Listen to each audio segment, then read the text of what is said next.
Govardhandas Patel commerce કોલેજના સંયુક્ત ઉપક્રમે યોજાયેલા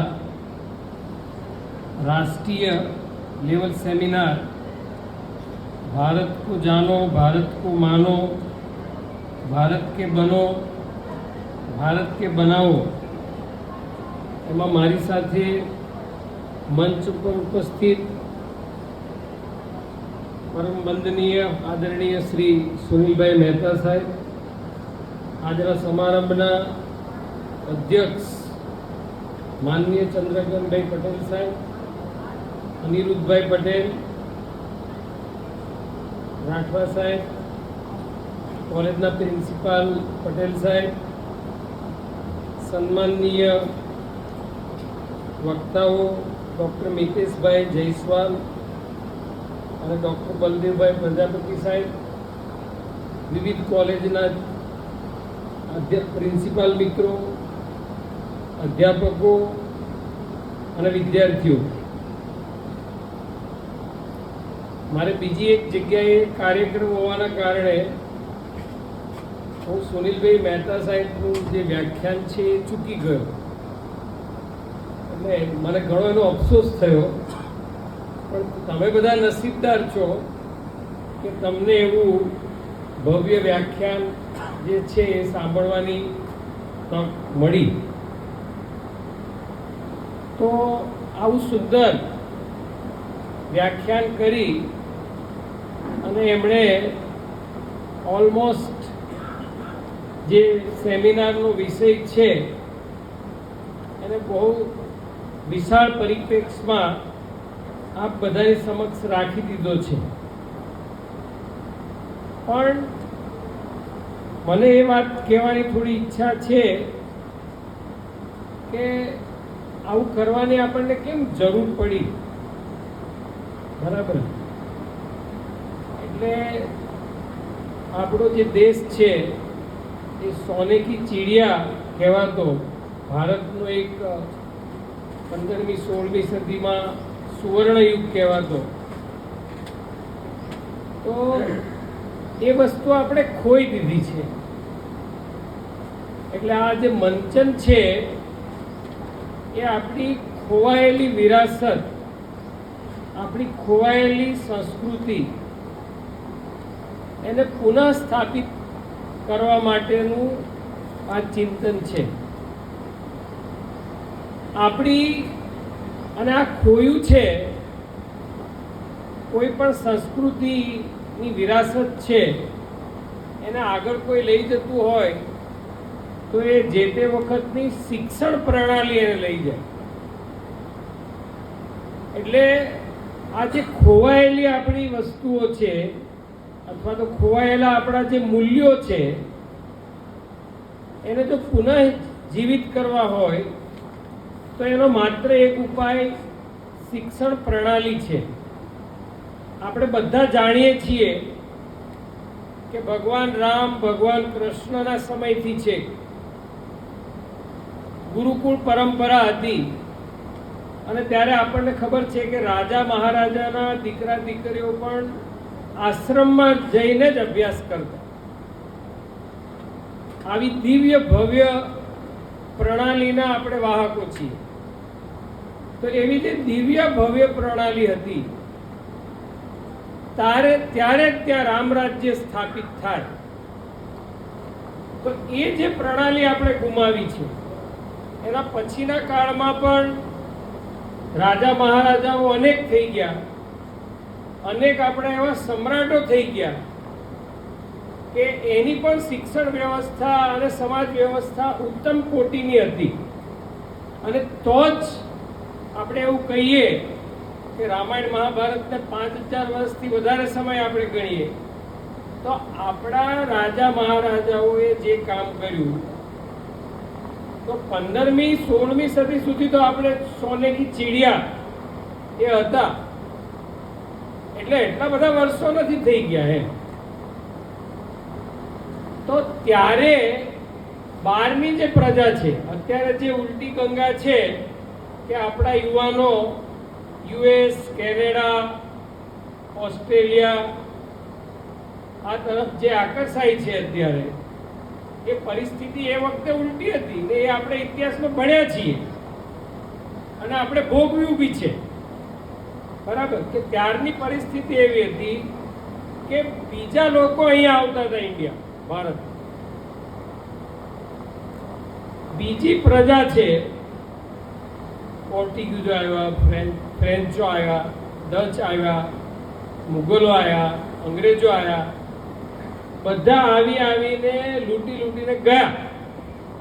એ બી આપણે જોયું, ઇતિહાસમાં ભણ્યા. તો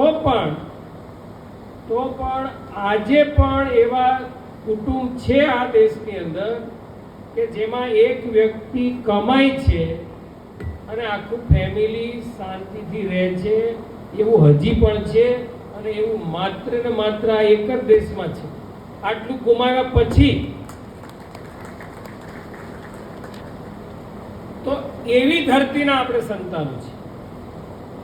એટલે ગહન ચિંતનનો વિષય આજ છે કે આપણે આ ગુમાવ્યું કેવી રીતે, એ ગુમાવ્યું કેવી રીતે એ આપણને સમજાય તો આપણી આ વિરાસત આપણે ફરી કેવી રીતે મેળવવી, આપણને પ્રશ્ન જ ના સમજાય તો એનો ઉકેલ આપણે કેવી રીતે લાવી શકીએ. અને અમારા મેથેમેટિક્સમાં તો ના જ આવે, પ્રશ્ન તો કોઈમાં ના આવે. આ તો ભેંસ તો જોઈએ એટલે પ્રશ્નને બરાબર સમજવો જોઈએ. તો મને લાગે છે કે આ જે આપણો આ ચિંતન છે આજનું, એ આપણે આ પ્રશ્નને બરાબર સમજવો જોઈએ કે આ પ્રશ્ન આવ્યો કઈ રીતે. આપણે રોજબરોજ બી આવું કરતા હોઈએ છીએ. આપણી જીવનમાં પણ કઈ સમસ્યા આવે તો પહેલા આપણે સારું આવ્યું ક્યાંથી, આવું કેમ થઈ ગયું, આવું કેમ થઈ ગયું એવું આપણે વિચારીએ. તો હવે આપણે આ જાણીએ છીએ કે આપણે બધું સુવર્ણ યુગ હતો, આપણું બધું જ સારું હતું. બરાબર, લોકો બહારથી અહીંયા આવતા હતા. તો આ વચ્ચે શું થઈ ગયું કે આવું થઈ ગયું કે હવે ઉલટી ગંગા થઈ ગઈ, અહીંથી બહાર જવું પડે છે, એવું તો શું થઈ ગયું? તો મને લાગે છે કે એનો જવાબ પણ આ શિક્ષણ પ્રણાલીમાં સમાયેલો છે. જ્યારે અંગ્રેજો અહીંયા શાસન કરવા આવ્યા ત્યારે એ નક્કી કરીને આવ્યા હતા કે ભાઈ અહીંયા આપણે ક્લાર્કો જ પેદા કરવાના છે. બરાબર, એટલે સંશોધન કર્યું કે આ બધા કેમ આવી રીતે, આટલા કેમ દેશપ્રેમી આટલા બધા કેમ છે. એ લોકોએ સંશોધન કર્યું કે આ કલિંગનું યુદ્ધ થયું તો કલિંગના યુદ્ધમાં રાજાની સામે, સમ્રાટ અશોકની સામે કલિંગની પ્રજા લડી. કે આપણને સામાન્ય લાગે, હવે એ લોકોને લાગ્યું કે આમાં કંઈક દમ છે. આ લોકો આની સામે પ્રજા કેમ લડી, લશ્કર લડે તો બધા સમજી શકે, એમ પ્રજા કેમ લડી. તો એને સંશોધન કરતા ખબર પડી કે આ તો એનો રાષ્ટ્ર પ્રેમ છે. બરાબર, અને એના લીધે પોતાના રાષ્ટ્ર માટે થઈ અને પ્રજા લડી. તો આવી ઉત્કૃષ્ટ રાષ્ટ્ર ભાવના આ લોકોમાં છે. આ લોકોમાં ઐક્ય છે. તો ઐક્ય કેવી રીતે? તો આપણે ગુજરાતીમાં કહેવત છે કે જેના અન્ન ભેગા એના મન ભેગા. અને આપણે બધાને અધ્યાપકો જે ટિફિન લઈને આવતા હશે એને અનુભવ હશે કે જે ટિફિન શેર કરતા હશે જોડે, એના સંબંધ જુદા જ હોય. જોડે ચા પીવા જતા હોય તો એનો સંબંધ જુદો જ હોય. કારણ કે આપણું મૂલ્યો છે.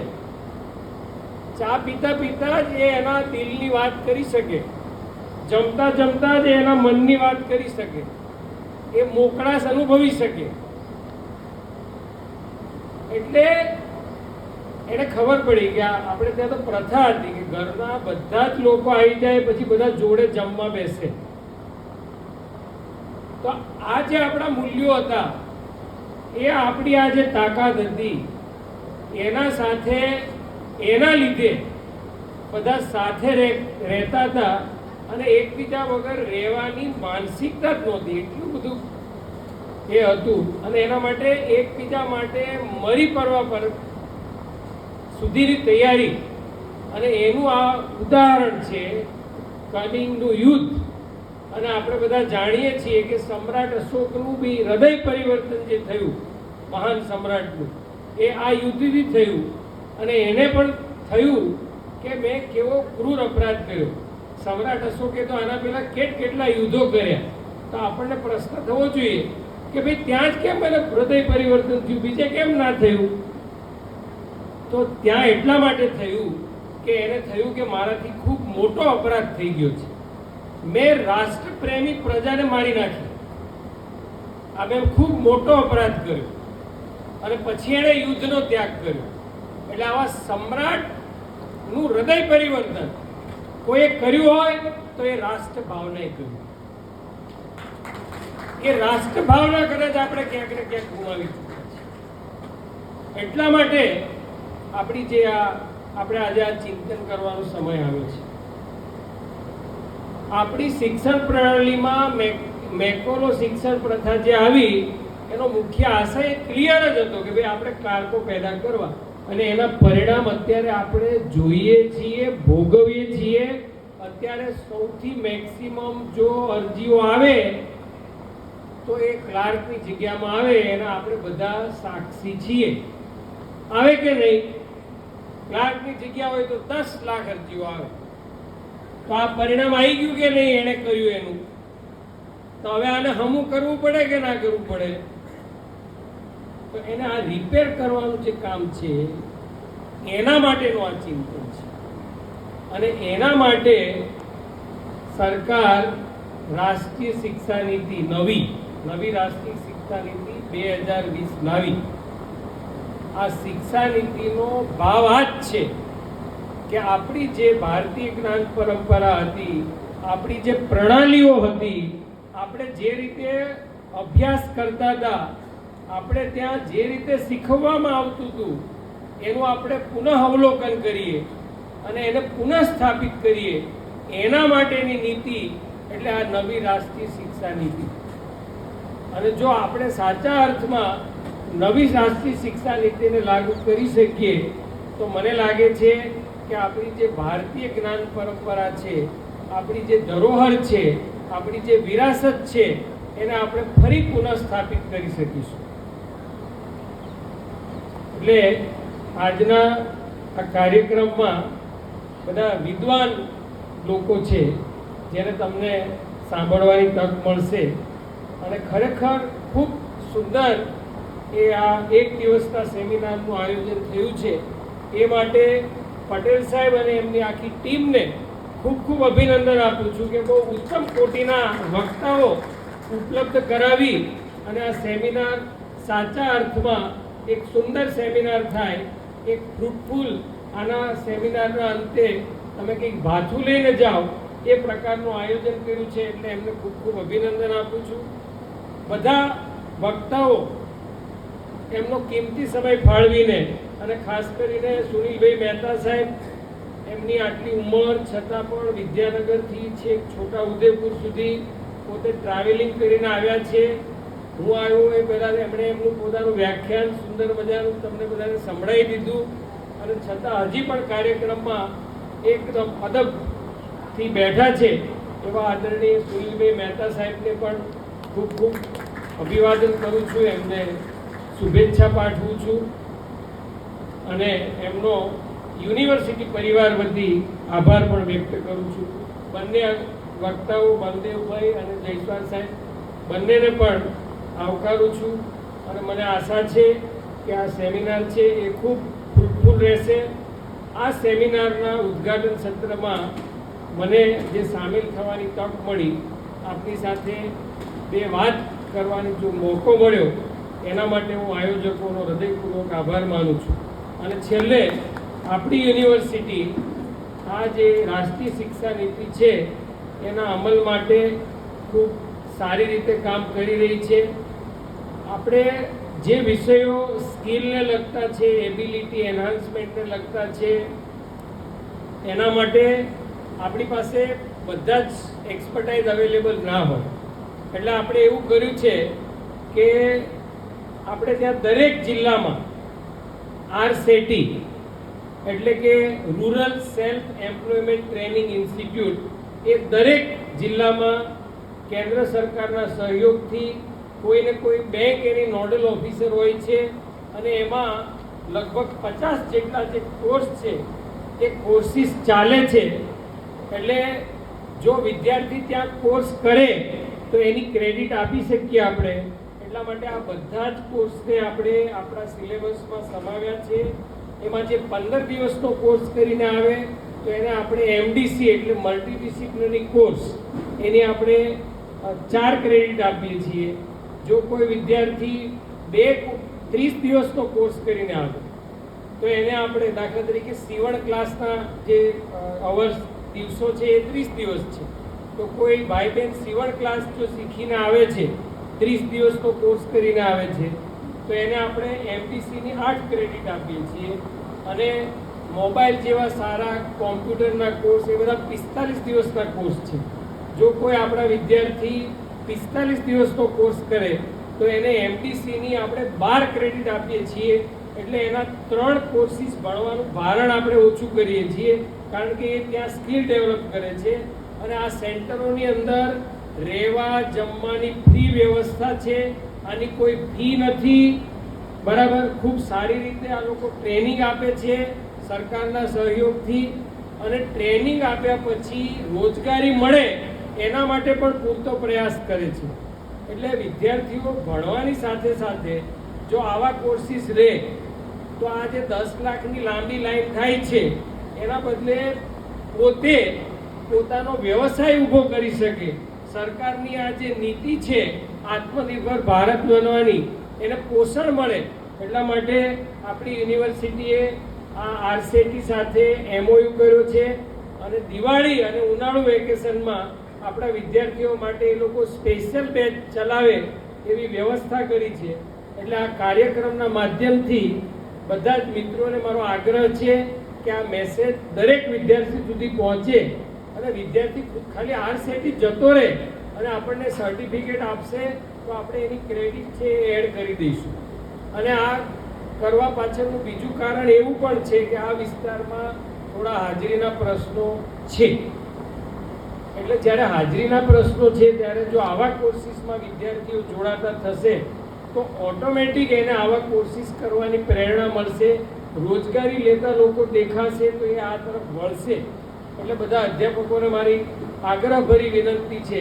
અને આમાં આની જે કેપેસિટી છે આ કોર્સ કરાવવાની, એમાં મેક્સિમમ વર્ષે 500,000 વિદ્યાર્થી એક જિલ્લાના કરી શકશે. એટલે તમારો કોઈ વર્કલોડનો પ્રશ્ન નહીં આવે. એટલે તમારો વર્કલોડ ઓછો થઈ જાય એવો કોઈ ભય ભીતિ રાખતા નહીં આવે. અને ખુલ્લા મને વિદ્યાર્થીઓને આ ન્યૂઝ આપજો અને એમાં જોડાવા માટે થોડી પ્રેરણા આપજો. અને યુનિવર્સિટીમાં, આપણી યુનિવર્સિટી આમ તો મોટાભાગના લોકોએ જોઈ હશે, આ છોટાઉદેપુર થોડું દૂર છે. એટલે જે વિદ્યાર્થીઓએ ના જોઈ હોય એકવાર યુનિવર્સિટી જોવા આવે. રાજ્ય સરકારે ₹200 થી 500 કરોડ રૂપિયા ખર્ચીને ઉત્તમ પ્રકારની કોઈ ઇન્ફ્રાસ્ટ્રક્ચર ફેસિલિટી હોય એવી અદ્યતન યુનિવર્સિટીની આ વિસ્તારને ભેટ આપી છે. એટલે એને જોવા આવશો તો તમને ભણવાનું મન થઈ જશે. ત્યાં જે મેદાન બન્યા છે એની સામે ઊભા રહેશો તો તમને દોડવાનું મન થઈ જશે. તો તમે ચોક્કસ ત્યાં આવો. અને આ વખતે આપણે હોસ્ટેલની સુવિધા પણ કરવાના છીએ. માસ્ટર્સમાં નવા કોર્સ પણ ચાલુ કરવાના છીએ. સાહેબે કીધું કે અગ્નિવીરમાં અહીંયા 8 વિદ્યાર્થી સિલેક્ટ થયા.